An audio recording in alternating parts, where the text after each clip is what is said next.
Hey guys, welcome back to my channel. Today I'm going to tell you a story time about how I was sexually assaulted sitting right next to my husband. So this was about a year before we had our first child. My husband wanted to visit his alma mater to go to a football game. Now football is extremely big at the school. It is a huge thing. So you can't park anywhere, you can't drive. So we got there about 4 hours before the game and traffic is horrible. We find a parking spot, we pay 20 bucks for this parking spot, which I think is ridiculous. We get out, I have my little bag with me, we head out into the town surrounding the college. There's like a little boardwalk there with like lots of different shops and places to eat, and my husband's like, oh, I used to eat here, and I used to shop here, and there used to be a building here, but they tore it down, and he's showing me around his alma mater. Now I worked at this college before I knew my husband. So he graduated, and then I worked there for 2 years before we knew each other. So we both dated different people. I dated somebody, my third boyfriend, while I was living and working there, and he dated his second girlfriend. So this college town brings back a lot of memories of my ex, as I'm sure it does to my husband. So we go out to eat at this little restaurant. We order vegan food. It's a vegan restaurant. At that point in time, my husband was doing the vegan diet for his high blood pressure and his, I forget, other reasons. And it was amazing and delicious and yummy. So we go in, we get our tickets out, we go in and we sit down. And this is my first football game at my husband's alma mater that I've been to. There was football at my school, but it wasn't very big and nobody cared about it. So we're in this huge auditorium and it's gigantic and like awe-inspiring. So we find our seats and we sit down, and right next to me, it's my husband, me, and then a guy and 2 girls sitting right here. And the 2 girls and the guy are like drinking and they're having a great time. So I noticed right away that this guy is like a little bit tipsy.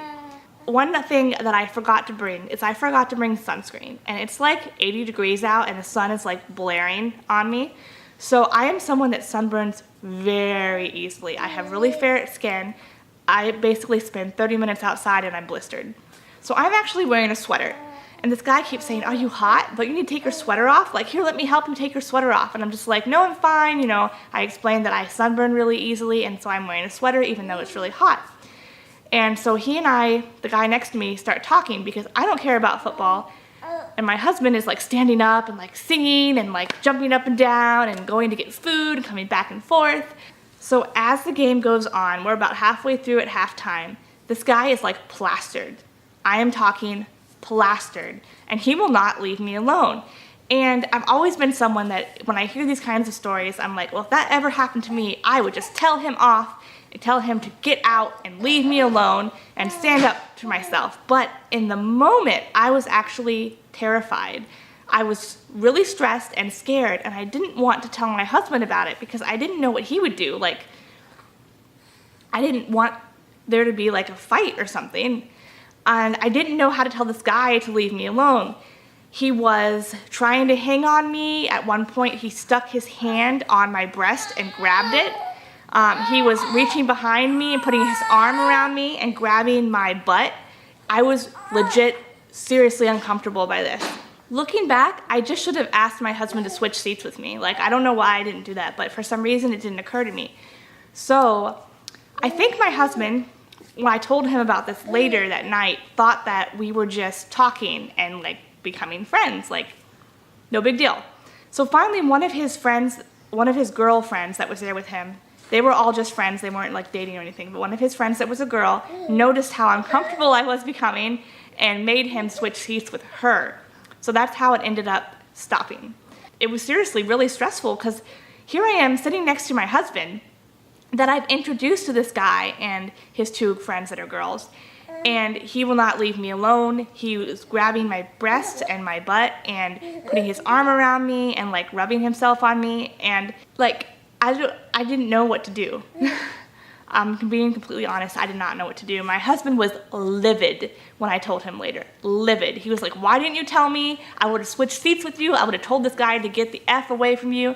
And I was like, I don't know. I thought you would like notice or something. Like, I didn't know how to tell you. You were really into the game. I didn't want to bother you and ruin your moment. I didn't want to cause a scene or have this guy get kicked out. I don't know why, as a girl, you feel like you have to be nice to people that are bothering you. Like, I was nice to this guy who was sexually assaulting me. I tried to be like pleasant with him.